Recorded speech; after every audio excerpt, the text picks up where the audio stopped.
ಶ್ರೀ ಪರಮಾತ್ಮನೇ ನಮಃ. ಶ್ರೀಮದ್ಭಗವದ್ಗೀತಾ ಅಥ ದಶಮೋऽಧ್ಯಾಯಃ. ವಿಭೂತಿಯೋಗಃ. ಅಶ್ವತ್ಥಃ ಸರ್ವವೃಕ್ಷಾಣಾಂ ದೇವರ್ಷೀಣಾಂ ಚ ನಾರದಃ ಗಂಧರ್ವಾಣಾಂ ಚಿತ್ರರಥಃ ಸಿದ್ಧಾನಾಂ ಕಪಿಲೋ ಮುನಿಃ. ವೃಕ್ಷಗಳಲ್ಲಿ ಅಶ್ವತ್ಥವು ನಾನು. ಅಶ್ವತ್ಥ ಮರ ಅಥವಾ ಅರಳಿ ಮರದ ಉಪಯೋಗ ಅಷ್ಟಿಷ್ಟಲ್ಲ. ಬಹು ಉಪಯೋಗಿಯಾದ ಅಶ್ವತ್ಥ ಮರದ ಬೇರಿನಿಂದ ಹಿಡಿದು ಎಲೆಯವರೆಗೂ ಎಲ್ಲವೂ ಆರೋಗ್ಯ ಕಾಪಾಡಲು ಉಪಯುಕ್ತ. ಅಶ್ವತ್ಥ ಮರದ ಸಂಪರ್ಕಕ್ಕೆ ಬಂದರೆ ಸಾಕು, ದೇಹಕ್ಕೆ ಬೇಕಾಗುವ ಆಮ್ಲಜನಕವನ್ನು ಪೂರೈಸುತ್ತದೆ. ಈ ಮರವನ್ನು ಪ್ರತಿದಿನ ಪ್ರದಕ್ಷಿಣೆ ಹಾಕಿದರೂ ಸಾಕು, ಮನುಷ್ಯನ ದೇಹಕ್ಕೆ ಸಾಕಷ್ಟು ಅನುಕೂಲ ಒದಗಿಸುತ್ತದೆ. ತೊಗಟೆಯ ಕಷಾಯದಿಂದ ಮೂತ್ರದ ಸಮಸ್ಯೆಗಳನ್ನು ಗುಣಪಡಿಸಿದರೆ ಇದರ ಹಣ್ಣುಗಳು ಜೀರ್ಣಕ್ರಿಯೆಯನ್ನು ಗುಣಪಡಿಸುವುದಲ್ಲದೆ ಮಲಬದ್ಧತೆಯನ್ನು ನಿವಾರಿಸುತ್ತದೆ. ಮಹಿಳೆಯರಲ್ಲಿ ಕಂಡುಬರುವ ಋತುಚಕ್ರ ವಿಳಂಬ, ಬಿಳಿದು ಹೋಗುವುದು ಹಾಗೂ ಋತುಸ್ರಾವ ಸಮಯದಲ್ಲಿ ಹೆಚ್ಚು ರಕ್ತಸ್ರಾವ ತಡೆಯುವುದಕ್ಕೂ ಅರಳಿ ಮರ ಉಪಯುಕ್ತವಾಗಿದೆ. ಅಶ್ವತ್ಥ ಮರದ ಎಲೆಗಳು ಉಸಿರಾಟದ ಸಮಸ್ಯೆ ಹಾಗೂ ಹೃದಯ ಸಂಬಂಧಿ ಕಾಯಿಲೆಗಳಿಗೆ ರಾಮಬಾಣವಾಗಿದೆ. ಅಶ್ವತ್ಥ ಮರದ ಎಲೆಗಳನ್ನು ರಕ್ತ ಶುದ್ಧಿ ಮಾಡಲು ಹಾಗೂ ಖಿನ್ನತೆಯನ್ನು ನಿವಾರಣೆ ಮಾಡಲು ಉಪಯುಕ್ತವಾಗಿದೆ. ಜ್ವರ, ಕೀಲು ನೋವು, ಮಂಡಿ ನೋವು, ಬಾಯಿ ಹುಣ್ಣು, ಬಾಯಿಯಲ್ಲಿ ದುರ್ವಾಸನೆ ಹೀಗೆ ಪ್ರತ್ಯಕ್ಷವಾಗಿ ಆರೋಗ್ಯ ಕಾಪಾಡಿದರೆ ಪರೋಕ್ಷವಾಗಿ ಪರಿಸರದಲ್ಲಿರುವ ಇಂಗಾಲ ಆಮ್ಲವನ್ನು ಹೀರಿ ಆಮ್ಲಜನಕವನ್ನು ನೀಡಿ ಪರಿಸರ ಶುದ್ಧಗೊಳಿಸುತ್ತದೆ.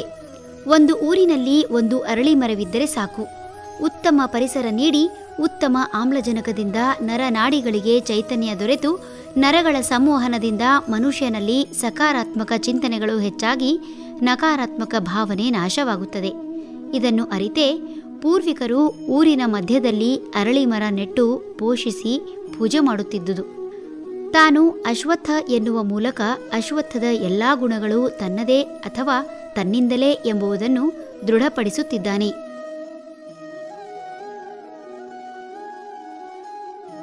ದೇವ ಋಷಿಗಳಲ್ಲಿ ನಾರದನು ನಾನು, ಗಂಧರ್ವರಲ್ಲಿ ಚಿತ್ರರಥನು ನಾನು. ನಾರದರನ್ನು ಕಲಹಪ್ರಿಯ ಎಂಬುದಾಗಿ ಬಿಂಬಿಸಲಾಗಿದೆ.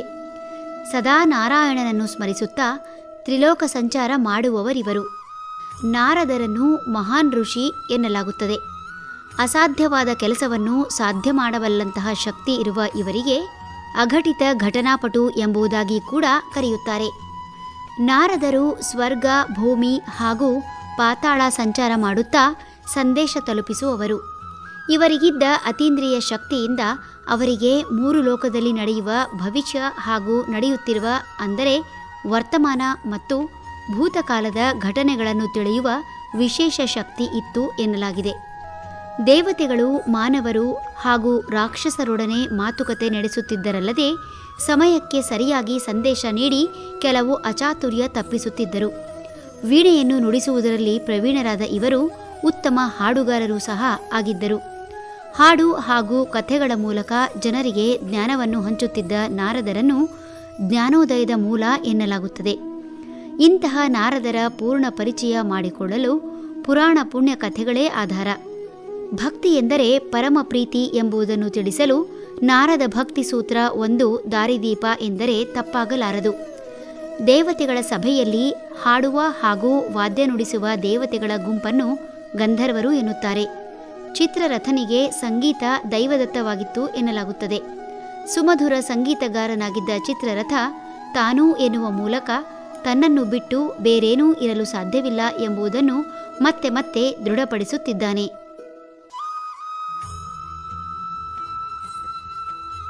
ಸಿದ್ಧರಲ್ಲಿ ಕಪಿಲ ಮುನಿಯು ನಾನು.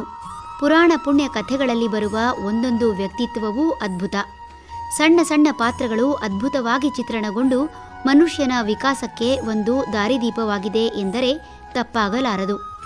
ಯಾವುದೇ ವ್ಯಕ್ತಿತ್ವವನ್ನು ಒಂದೇ ದೃಷ್ಟಿಯಿಂದ ನೋಡದೆ ಬಹಳ ವಿಮರ್ಶಾತ್ಮಕ ದೃಷ್ಟಿಯಿಂದ ಪರಿಚಯಿಸುವ ಈ ಗ್ರಂಥಗಳು ಒಬ್ಬ ವ್ಯಕ್ತಿಯಲ್ಲಿ ಇರಬಹುದಾದ ಒಳಿತು ಕೆಡಕುಗಳನ್ನು ಓದುಗರ ಎದುರು ತೆರೆದಿಟ್ಟು ಎದುರಿಗೆ ನೈಜತೆಯ ದರ್ಶನ ಮಾಡಿ ವ್ಯಕ್ತಿ ವಿಕಸನಕ್ಕೆ ಸೋಪಾನವಾಗಿದೆ. ಇಂದು ಚಿತ್ರಿಸುವ ಒಬ್ಬ ವ್ಯಕ್ತಿಯ ಚಿತ್ರಣಕ್ಕೂ ಹಿಂದೆ ಚಿತ್ರಿಸುತ್ತಿದ್ದ ಚಿತ್ರಣಕ್ಕೂ ಸಾಕಷ್ಟು ವ್ಯತ್ಯಾಸಗಳಿವೆ.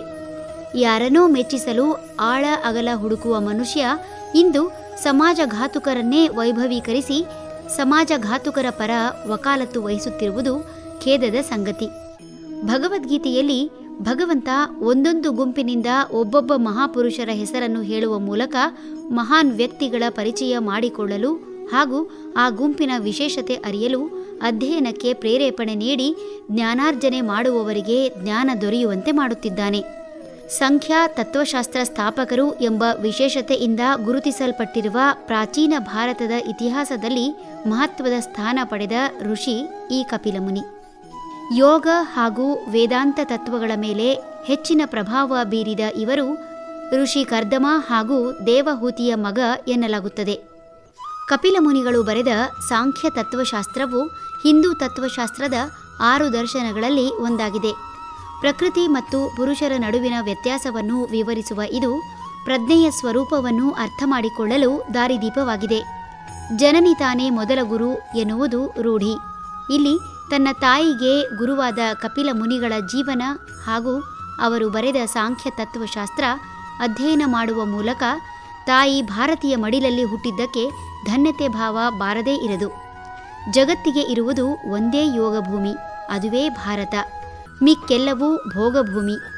ಇಂತಹ ಭಾರತದಲ್ಲಿ ಭಗವದ್ಗೀತೆಯ ಸಂಪರ್ಕಕ್ಕೆ ಬಂದು ಸನಾತನ ಹಿಂದೂ ಧರ್ಮದ ಅರಿವು ಮಾಡಿಕೊಳ್ಳಲು ದೊರೆತ ಅವಕಾಶ ಹಾಗೂ ಮನಸ್ಥಿತಿ ಕೊಟ್ಟ ಭಗವಂತನಿಗೆ ಚಿರಋಣಿಯಾಗಿರಬೇಕಷ್ಟೇ.